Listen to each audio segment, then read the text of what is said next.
दोस्तों नमस्कार, मेरा नाम है राजेंद्र प्रताप सिंह और आप देख रहे हैं YouTube channel view point with Rajendra. केंद्र सरकार ने यूनिफाइड पेंशन स्कीम को लागू किए जाने की घोषणा कर दी है। आइए जानते हैं इसके बारे में विस्तार से। केंद्र सरकार की नरेंद्र मोदी सरकार ने 24 अगस्त को एकीकृत पेंशन योजना यानी यूपीएस को मंजूरी दे दी है। केंद्र के द्वारा यह कदम सरकारी कर्मचारियों की नई पेंशन योजना यानी एनपीएस में सुधार की लंबे समय से लंबित मांग के बाद उठाया गया है। कैबिनेट के फैसले पर जानकारी देते हुए सूचना एवं प्रसारण मंत्री अश्विनी वैष्णव ने कहा, सरकारी कर्मचारियों की ओर से एनपीएस यानी कि नई पेंशन योजना में सुधार की मांग थी।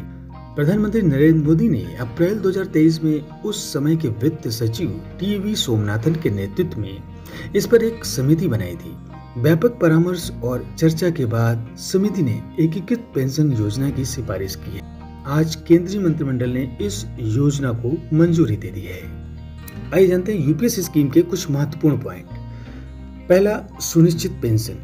यूपीएस के तहत कम से कम 25 साल नौकरी करने वाले सरकारी कर्मचारी को रिटायरमेंट से पहले अंतिम 12 महीनों में प्राप्त औसत मूल वेतन का 50% पेंशन दिया जाएगा। दूसरा है सुनिश्चित पारिवारिक पेंशन। इसमें पारिवारिक पेंशन की भी व्यवस्था की गई है।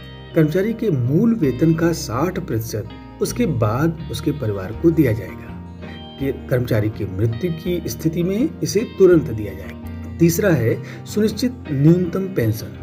न्यूनतम 10 वर्ष की सेवा के बाद रिटायरमेंट के मामले में यूपीएस में 10,000 रुपए प्रति माह की सुनिश्चित न्यूनतम पेंशन का प्रावधान किया गया है।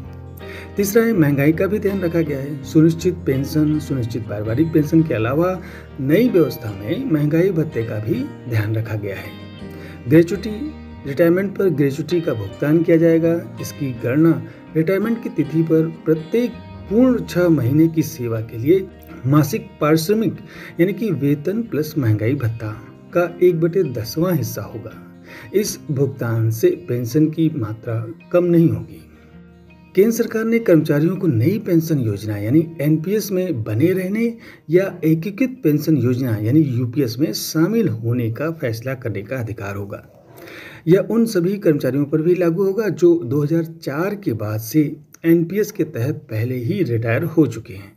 हालांकि नई योजना 1 अप्रैल 2025 से प्रभावी होगी, लेकिन एनपीएस के तहत इसकी शुरुआत के समय से रिटायरमेंट होने वाले सभी लोग 31 मार्च 2025 तक रिटायर होने वाले लोग भी यूपीएस के इन 5 लाभों के पात्र होंगे। इस प्रकार इस स्कीम से केंद्र सरकार के 23 लाख कर्मचारियों को फायदा होने वाला है। अगर राज्य सरकारें भी इस यूपीएस स्कीम को लागू करती हैं तो लगभग 90 लाख कर्मचारियों को फायदा होगा।